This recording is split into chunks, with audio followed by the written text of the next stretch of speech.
Hello दोस्तों, मेरा नाम है फरमान और मैंने स्टार्ट किया था B pharm first semester pharmaceutical inorganic chemistry के मोस्ट इंपोर्टेंट क्वेश्चन जो कि टोटल 20 थे। और जिसमें आज हम पहला क्वेश्चन जो है कवर करेंगे, जो कि define impurities in pharmaceutical substance, explain sources and types of impurities with example. So जो इम्प्यूरिटीज है, जो कि फार्मास्यूटिकल जो हमारी जो मेडिसिन है उसमें जो इम्प्यूरिटीज आ जाती है वो कहाँ से आती है, क्या होती है, क्या सोर्सेज है और कितने टाइप की होती है, ये आज हम कवर करेंगे।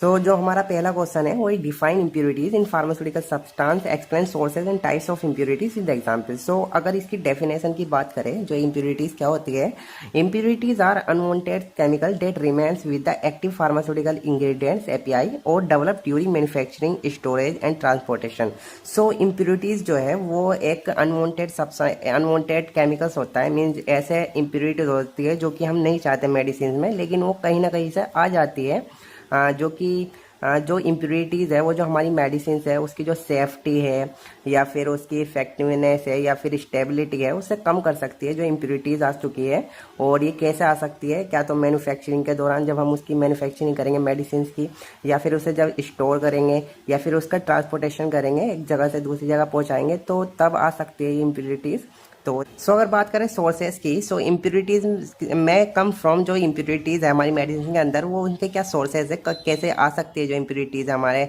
मेडिसिन के अंदर। पहला आता है रॉ मटेरियल, जो हम कच्चा माल यूज़ करेंगे मेडिसिन बनाने में, जो हमारी ड्रग होगी अगर वो इसके अंदर ही इम्प्यूरिटीज़ होगी, वही इम्प्योर होगी, तो फाइनली जो मेडिसिन बनेगी उसके अंदर इम्प्यूरिटीज़ आ सकती है। और ये हुआ पहला पॉइंट। और दूसरा पॉइंट होता है मैन्युफैक्चरिंग प्रोसेस, जब हम मेडिसिन को मैन्युफैक्चर करेंगे तो मैन्युफैक्चरिंग प्रोसेस के दौरान भी आ सकती है, जैसे कि साइड रिएक्शन हुई या फिर जो हमारी प्रोसेस है मेडिसिन बनाने की, अगर वही पूरी ना हो, वही इनकम्प्लीट रह जाए, तो जो हमारा जो मटेरियल जो यूज़ हो रहा था उसके अंदर, जिससे जो हमारी मेडिसिन बन रही थी, फॉर एग्जांपल जैसे हम एस्पिरिन बना रहे हैं तो उसके लिए जो सैलिसिलिक एसिड यूज़ होता है, सो अगर हमारी जो रिएक्शन है वही पूरी ना हो तो सैलिसिलिक एसिड जो है हमारी फाइनल मेडिसिन में रह सकता है और वो बेकार हो सकती है हमारी मेडिसिन। और तीसरा पॉइंट आता है हमारा reagent and catalyst, left over chemical use in synthesis, जो हमारे केमिकल जो रह जाते हैं अगर वो यूज़ किए जाए मेडिसिन बनाने में, सिंथेसिस में, तो तब भी हमारी इम्प्यूरिटीज आ सकती है। जैसे रिएजेंट, जैसे कि हमारे एल्केली हुए या फिर एसिड हुए या फिर साल्ट हुए, अगर हम इनका यूज़ करेंगे जो कि रह चुके थे, अगर वो इनका सिंथेसिस में यूज़ करेंगे फर्दर, तो इम्प्यूरिटीज हमारी वहाँ से भी आ सकती है। जैसे फॉर एग्जाम्पल पेनिसिलिन के फर्मेंटेशन में जो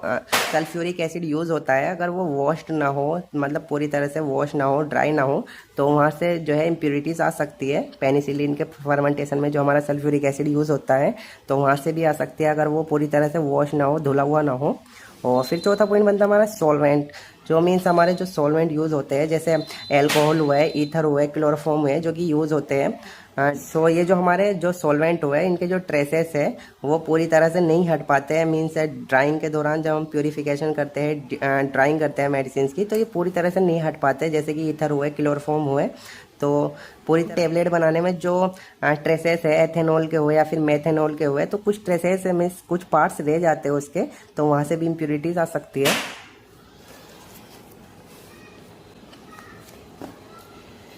फिर बनता हमारा पांचवा पॉइंट स्टोरेज कंडीशन, मीन जो हमारी मेडिसिन जो बन चुकी है, जब हम उसे स्टोरेज करेंगे, स्टोर करेंगे, तो ऐसी कंडीशन क्रिएट ना हो जिससे कि जो हमारी मेडिसिन है वो डिग्रेड हो जाए, जैसे कि लाइट हो सकती है या फिर एयर या फिर moisture can cause degradation. Mean जैसे लाइट, जैसे टेट्रासाइक्लिन जो हमारी एक एंटीबायोटिक है, अगर वो नमी पकड़ जाए, मीन्स चाहे उसमें आ जाए, जो हमारी टेट्रासाइक्लिन जो कि एक एंटीबायोटिक है, अगर उसमें मॉइस्चर आ जाए तो वो टॉक्सिक बन सकती है और ज़्यादा खतरनाक हो सकती है स्टोरेज कंडीशन, जो कि मॉइस्चर के ज़रिए हो सकती है डिग्रेड।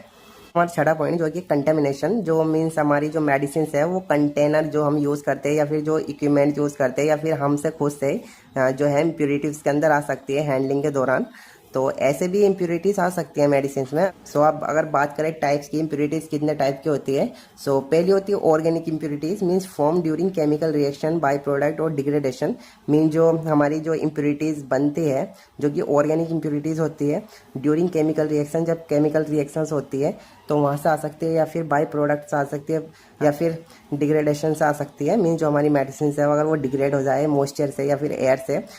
तो फिर जो हमारी इम्प्यूरिटीज़ बनती है वो ऑर्गेनिक इम्प्यूरिटीज़ होती है, जैसे कि for example unreacted raw material by products mean जो हमारा रॉ मटेरियल है वो अगर रिएक्शन में अगर वो यूज़ ना हो, जैसे कि फॉर एग्जांपल हमारी जो रिएक्शन है वो इनकम्प्लीट रह जाए, पूरी तरह से ना हो, कंप्लीट ना हो, तो जो हमारी जो रॉ मटेरियल है वो अनरिएक्टेड होता है, मीन्स रिएक्टेड नहीं होता उसमें प्रोसेस में,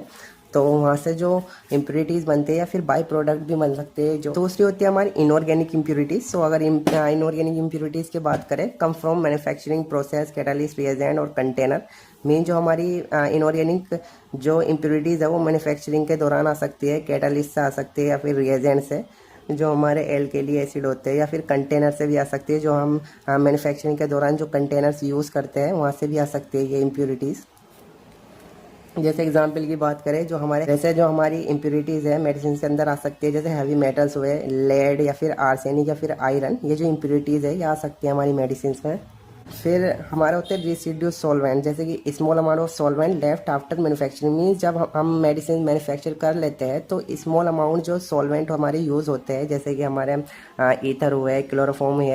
क्लोरोफॉर्म हुए या फिर एल्कोहल हुए, तो small amount of solvent left after manufacturing, जब हम मैन्युफैक्चर कर लेते हैं मेडिसिन तो कुछ अमाउंट इनका रह जाता है, जैसे कि एथेनॉल, मेथेनॉल या फिर एसीटोन।